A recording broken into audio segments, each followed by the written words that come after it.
Le Grand Matin Sud Radio, 7h-10h, Patrick Roger, Cécile de Ménibus.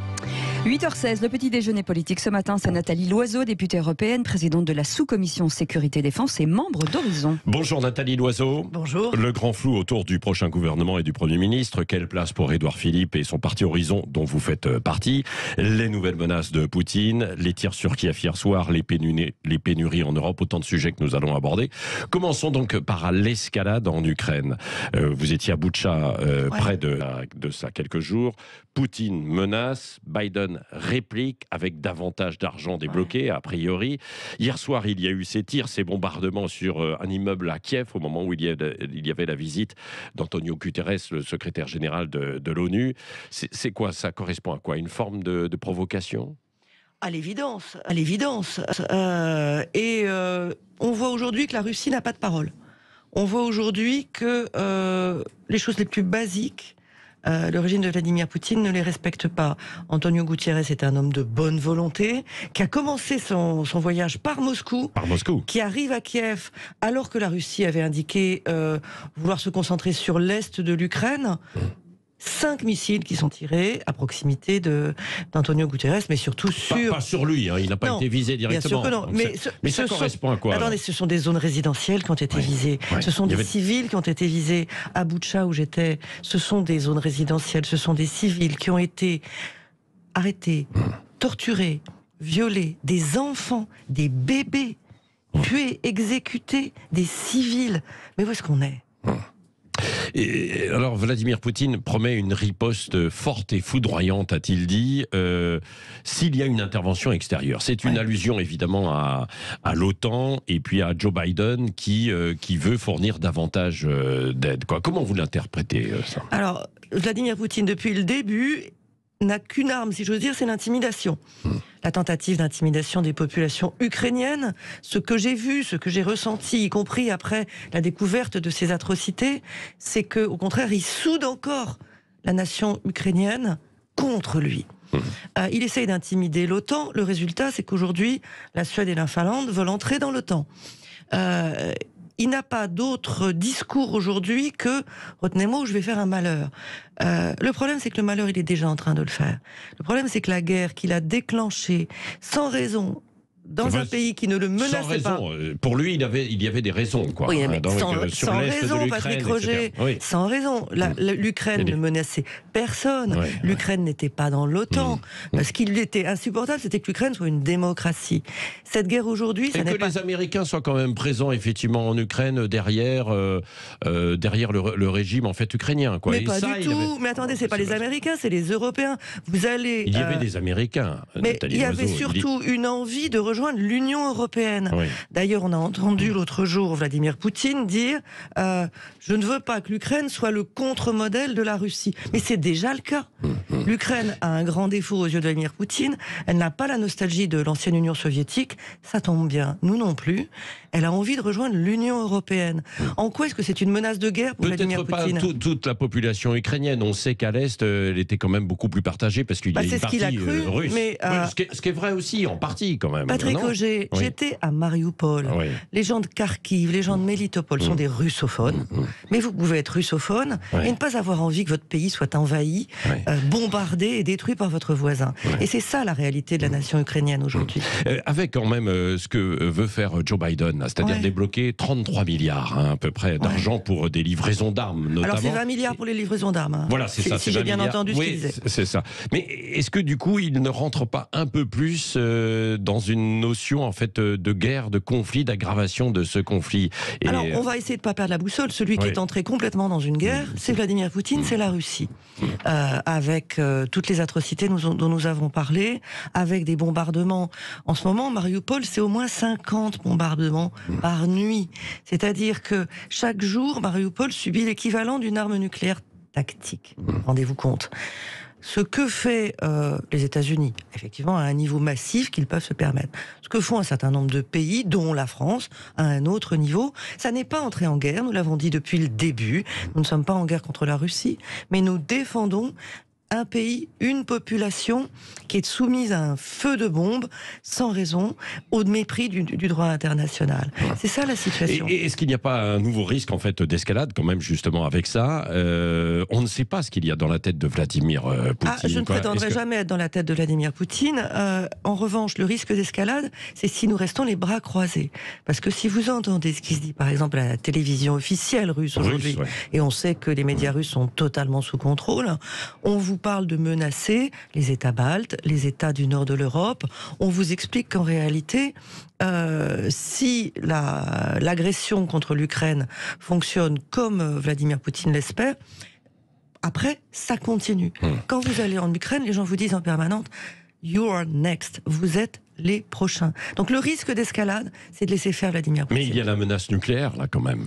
Écoutez, la menace nucléaire, c'est pas la première fois, malheureusement, que Vladimir Poutine l'a brandi. Le principe de la dissuasion, c'est que la guerre nucléaire, c'est une guerre qu'on ne mène pas et qu'on ne gagne pas.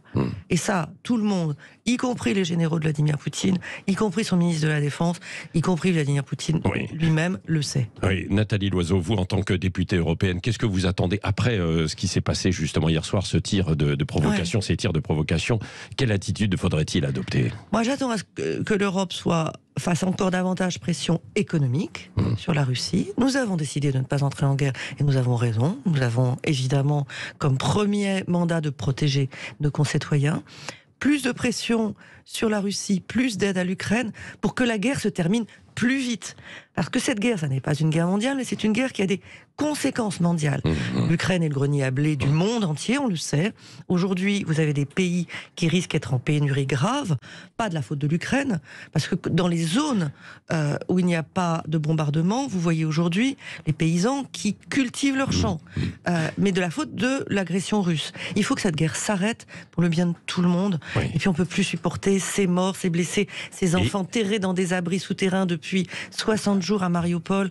Honnêtement, ça fend le cœur. Et est-ce qu'il ne risque pas, avec le temps finalement, d'avoir une division également en Europe, notamment par exemple quant au gaz Alors qui c'est le vient calcul évidemment. que tente en permanence Vladimir Poutine, on l'a vu depuis le début, il a cru qu'il allait diviser l'OTAN, il a cru qu'il allait diviser l'Union européenne.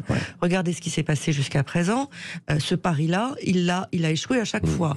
C'est pas un joueur d'échecs, c'est Kasparov qui le dit, il respecte aucune règle, c'est pas un joueur d'échecs, c'est un joueur de poker. Et vous savez, au poker, parfois vous perdez. Oui, vous perdez, mais parfois l'adversaire ne sait pas trop quelle attitude adopter en même temps dans cette partie. Et l'Allemagne, par exemple, qui dépend beaucoup en fait de la Russie sur le gaz, ne veut pas aller jusqu'à cet embargo. Écoutez, même nous, en France, on a des difficultés face à ça aussi. Regardez ce qui s'est passé avec l'Allemagne. C'est toujours facile de se gausser, de dire ils sont lents, etc.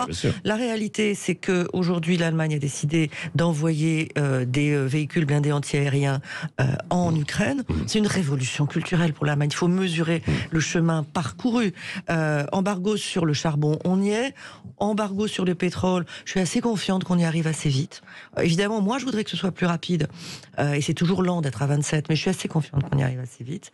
Sur le gaz, qu'est-ce qu'on veut? Est-ce qu'on veut, nous, décréter un embargo sur nos achats de gaz? Ou est-ce qu'on veut que ce soit Vladimir Poutine qui décrète un embargo sur ses ventes de gaz à l'Union européenne? Je pense que si on a un peu de fierté, un peu de respect pour nous-mêmes, c'est à nous de prendre la décision. C'est à nous de prendre la décision. Mais alors, quelle décision? De dire on coupe, on arrête? On peut pas sur le gaz. On ne peut Bien pas. sûr que si, on peut. D'abord, LG est toujours aussi implanté en fait. Mais les réserves, les réserves sont pleines. 2, il y a des fournisseurs alternatifs et tout le monde y travaille depuis des semaines. Et puis 3, le but c'est pas que ça dure éternellement. Le but, c'est que Vladimir Poutine ait enfin beaucoup plus à perdre qu'à gagner dans ce qu'il fait. Donc vous dites qu'on pourrait aller jusqu'à un embargo du gaz russe, arrêté effectivement en France, en Europe. Tout le monde. Alors en France plus facilement qu'ailleurs en Europe, puisque par chance le nucléaire nous permet d'être moins dépendants au gaz. Sauf que il y avait la moitié des centrales à l'arrêt dernièrement. Là. Donc bon. Bien sûr, il reste que par rapport à nos voisins, nous sommes beaucoup moins dépendants.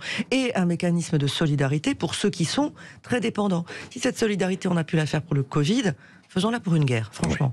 Nathalie Loiseau, revenons aussi un peu en France en politique. Une semaine après la présidentielle, je rappelle que vous avez été ministre. Beaucoup attendent un nouveau gouvernement. Il devait arriver là en cette fin de semaine. Finalement, c'est reporté de quelques jours.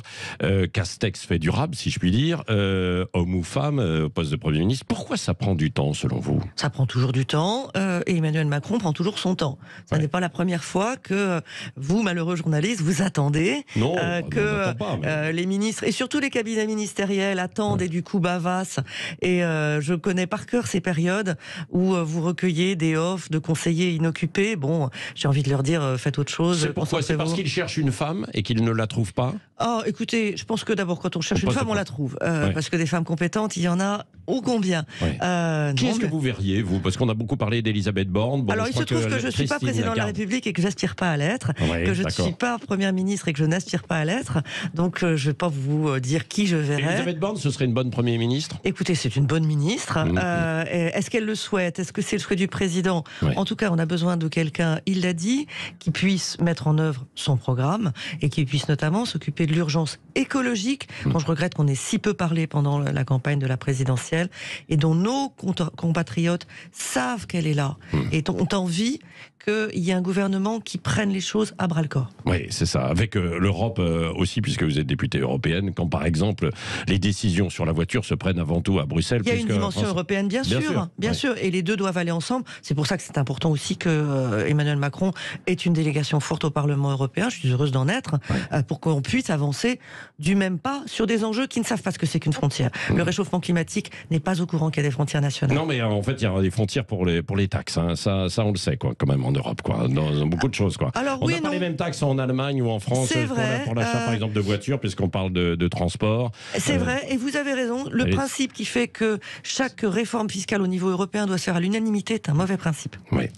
Vous êtes membre du parti Horizon, le parti d'Édouard Philippe. Les relations entre l'ancien Premier ministre et le chef de l'État seraient tendues en vue des législatives. Édouard Philippe, on le comprend, il voudrait peser, quoi. Hein, c'est ça pour ces législatives. Alors, moi je pense plutôt que la majorité a besoin d'Édouard Philippe et de candidats Horizon. Je pense que ce qu'on doit donner aujourd'hui à Emmanuel Macron, c'est la plus large majorité possible pour pouvoir gouverner pendant 5 ans, pour que le pays ne reste pas à l'arrêt. On sait que Édouard Philippe est extrêmement populaire. On voit, et je m'en réjouis, que Horizon a un ancrage local extrêmement fort, extrêmement réel, avec des maires qui sont des gens écoutés. Quand on a la chance d'avoir Kylian Mbappé dans son équipe. Kylian Mbappé, c'est on part pas dans un match en le laissant au vestiaire. Donc, on sait très bien que à chaque préparation de législative, dans les partis d'un même bloc, ça tiraille. Regardez à gauche, je ne les envie pas. On va y revenir dans un Regardez à l'extrême droite, là je ne veux pas le savoir. Mais ça tiraille, c'est normal. Il est normal, légitime et positif pour la majorité que Horizon prenne toute sa place à l'Assemblée. Horizon a pris toute sa place dans la campagne. Regardez le nombre de réunions publiques, de meetings qu'a fait Édouard Philippe. Quel est le plus gros meeting après celui de la Défense Arena qui a eu lieu pendant la campagne? C'était Nice avec Édouard Philippe et Christian Estrosi. Oui, donc il doit y avoir un candidat unique de la majorité, soit la République En Marche, soit Horizon, mais pas deux en même temps, quoi. Ah bah, s'il y a un accord entre les membres de la majorité, il y aura un candidat unique et c'est souhaitable. S'il n'y a pas d'accord, on ne peut rien garantir. Oui, Édouard Philippe, lui, puisque vous le voyez en fait souvent, quelle est son envie en fait aujourd'hui? Toujours la même.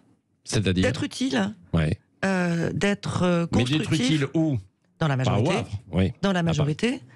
De peser dans la majorité, de lui apporter, et on voit bien ce qu'il apporte à cette majorité, de porter une voix, de porter une réalité qui est là, qui existe, ces hommes, ces femmes du centre droit qui ont voté Emmanuel Macron, qui se reconnaissent avec Emmanuel Macron comme président, mais qui ont aussi des priorités sur l'éducation, sur les finances publiques, sur beaucoup de sujets, qui ont envie d'être entendus. Et c'est une richesse pour la majorité. Oui, on parlait de la gauche. Le PS vient de toper, si je puis dire, ce matin avec les Insoumis. Comment vous jugez cet accord? Écoutez, c'est leur choix.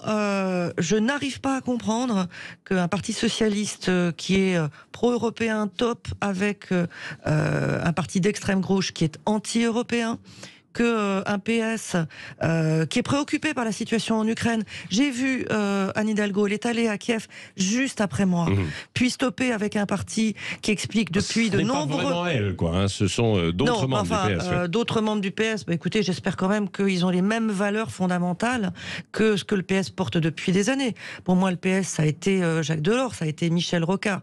C'est certainement pas quelque chose de compatible avec Jean-Luc Mélenchon. Ça les regarde, ça n'est pas ma famille politique, mais je trouve vraiment que sur le plan des idées, c'est pas crédible. Oui, le PS va disparaître en tant que tel, s'il se met derrière. Écoutez, les j'ai pas de insoumis. boule de cristal, mais je ne suis pas heureuse de voir que des partis qu'on a dit de gouvernement préfèrent se saborder en allant vers les extrêmes. Ils ne rendent pas service à la démocratie. Et je dirais plus largement, on reproche en permanence à Emmanuel Macron d'être le responsable de la montée des extrêmes. Quand vous voyez le PS se mettre à genoux devant Jean-Luc Mélenchon, je pense que les responsabilités, elles doivent aussi être cherchées de ce côté-là. Merci Nathalie Loiseau, députée européenne et membre d'Horizon, qui était l'invitée ce matin de Sud Radio.